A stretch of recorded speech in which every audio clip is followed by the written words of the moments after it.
देखिए स्टूडेंट्स, ये क्वेश्चन है, prove that the angle between the two tangents drawn from an external point. ये देखिए, ये एक सर्कल है, इसके ऊपर ये दो टेंजेंट्स हम लोग ड्रॉ कर रहे हैं, ठीक है। Drawn from an external point to a circle is supplementary to the angle subtended by the line segment joining the point of contact at the centre. देखिए, मैं आपको हिंदी में बताऊंगा अभी।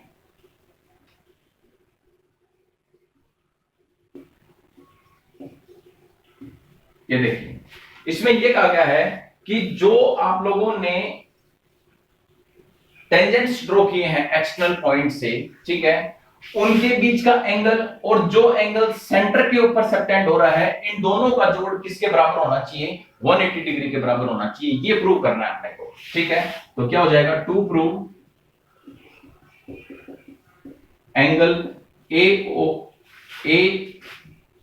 Angle P A Q plus angle P O Q is equal to 180। ये prove करना है आपको, ठीक है। प्रूव। अब देखिए 1 2 3 4 क्वाड्रिलेटरल बन रहा है। रेडियस टेंजेंट के साथ कितने डिग्री का एंगल बनाती है? 90 डिग्री का। तो यहां पर भी कितना हो गया? 90 डिग्री का हो गया। तो ये क्या हो गया? इन क्वाड्रिलेटरल APOQ, ये क्वाड्रिलेटरल हो गया। तो इसके अंदर क्या हो गया? PAQ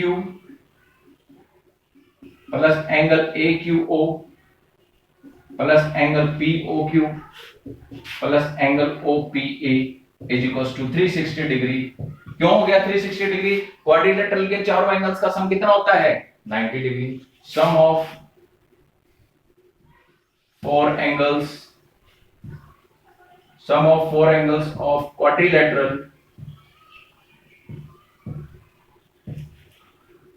is 360 degree. ये हो गया, ठीक है। Angle PAQ as it is रखा। एंगल AQO ये 90 डिग्री का हो गया, ठीक है। प्लस एंगल POQ इसको एज इट इज रखी, प्लस OPA ये भी 90 डिग्री का हो गया, इज इक्वल टू 360 डिग्री, ठीक है। इसमें लिख देना because radius makes 90 degree angle with tangent. ये हो गया, ठीक है। तो अब यहां पर कहिए angle PAQ plus angle POQ 180 degree बराबर 360 डिग्री। तो angle PAQ plus angle POQ बराबर 360 डिग्री माइनस 180 डिग्री। तो एंगल PAQ प्लस POQ किसके बराबर आ गया? 360 डिग्री माइनस 1, ये हो गया 180 डिग्री। इसका मतलब ये क्या हो गया? Hence proved. ठीक है, बहुत सिंपल सा क्वेश्चन था। क्वाड्रिलेटरल लिया है, दो एंगल्स 90 90 का अपने को दे रखे हैं, 360 में से घटा दो, इस एंगल का और इस एंगल का सम कितना आ जाएगा? 180 डिग्री। ठीक है, सिंपल सा क्वेश्चन था। और देखिए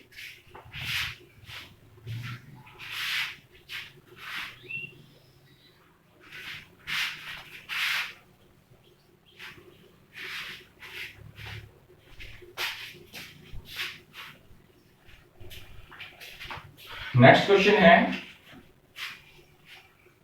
11th question. Prove that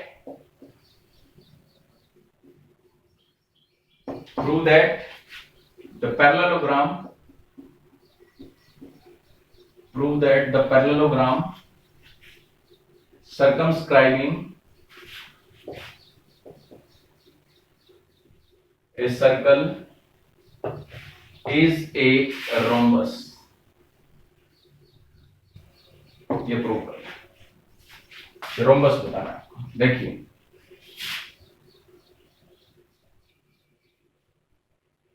prove that the parallelogram circumscribing a circle, parallelogram बनाते हैं।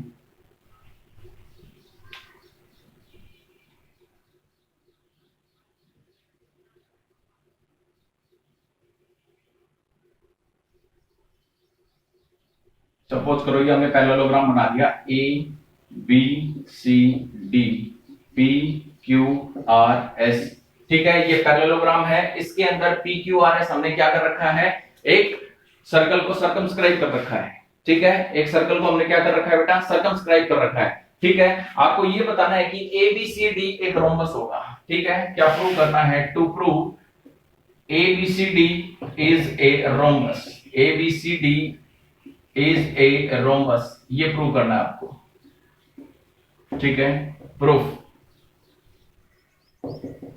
देखिए, सेम जो एक मैंने स्टार्टिंग में 8th क्वेश्चन करवाया था वैसे ही करेंगे। ए एक एक्सटर्नल पॉइंट है, तो AP बराबर AS, condition first, length of tangent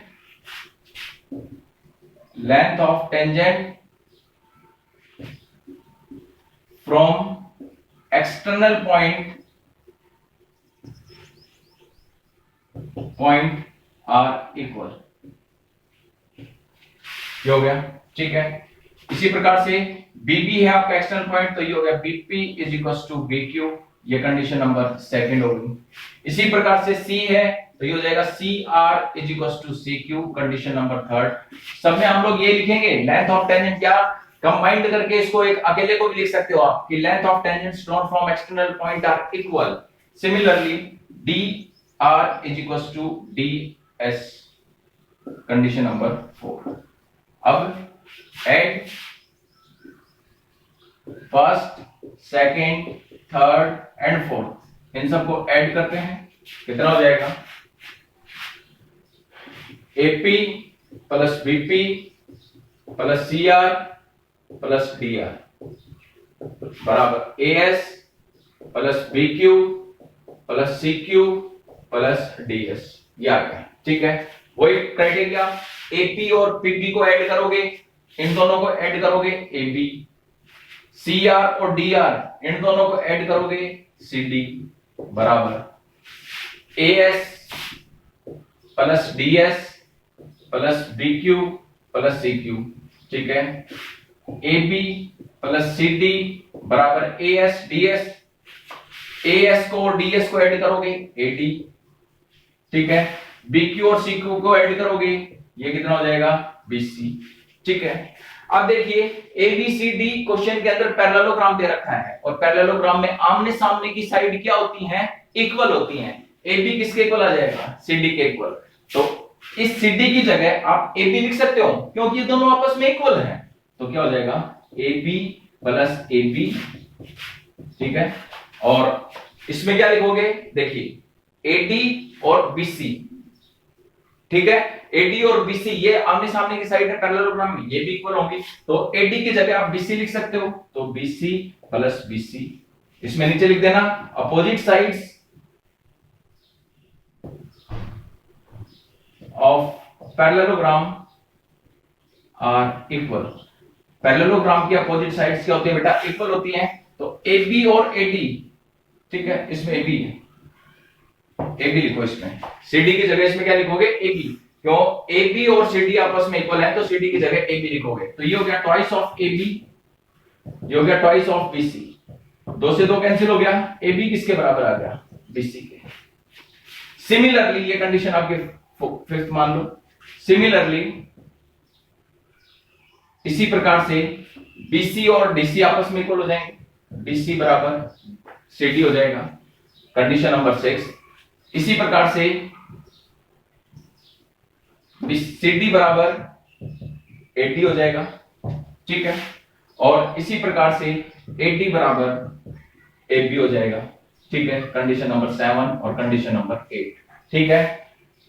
from 6 5 6 7 8, देखिए अगर ये इसके बराबर हो रहा है तो सिमिलरली ये इसके बराबर हो जाएगा, ये इसके बराबर हो जाएगा, और ये इसके बराबर हो जाएगा। जैसे हमने ये प्रूव किया है ऐसे इसको इसके बराबर प्रूव कर सकते हैं, ठीक है। उसमें आप सिमिलरली लगा सकते हो। तो इससे हमें क्या मिल गया बेटा कि AB बराबर BC बराबर CD बराबर AD, चारों साइड आपस में इक्वल आ रही हैं, और जिस क्वाड्रिलेटरल के अंदर चारों साइड बराबर आ गई तो उसको हम रोम्बस बोल सकते हैं। क्या बोल सकते हैं उसको, rhombus. So ABCD is a rhombus, ABCD आपका क्या बन गया, रोम्बस। आई थिंक आ गया होगा आपको। ठीक है, बहुत अच्छा क्वेश्चन है, इंपॉर्टेंट क्वेश्चन है, इसको करके देखना। जो 8th क्वेश्चन है सेम हमने वैसे ही किया है, बस यहां पर जैसे AB plus CD, AD plus BC, यहां तक आपका 8th क्वेश्चन के अकॉर्डिंग था। उसके बाद मैंने क्या किया, AB और CD पैरेललोग्राम दे रखे हैं तो आमने सामने की साइड इक्वल हो गई, तो CD की जगह मैंने AB लिख दिया, ये साइड और ये साइड आपस में इक्वल हो गई तो DA की जगह मैंने BC लिख दिया। ठीक है, opposite sides of parallelogram equal, AB और AB को जोड़ा तो ट्वाइस ऑफ AB, BC और BC को जोड़ा तो ट्वाइस ऑफ BC, ये कैंसिल हो गए। हमें यहां से मिल गया कि AB और BC आपस में इक्वल हो गए। क्या हम इसी प्रकार से BC और CD को इक्वल कर सकते हैं? बिल्कुल कर सकते हैं। CD और DA को इक्वल कर सकते हैं? बिल्कुल कर सकते हैं। DA और AB को, इसको भी कर सकते हैं। तो सबको कंपेयर किया तो AB, BC, CD और AD आपस में क्या आ रहे हैं? इक्वल आ रहे हैं, और चारों साइड जिसमें इक्वल आ गई उसको हम क्या बोलते हैं बेटा? क्या बोलते हैं? रोम्बस। ठीक है,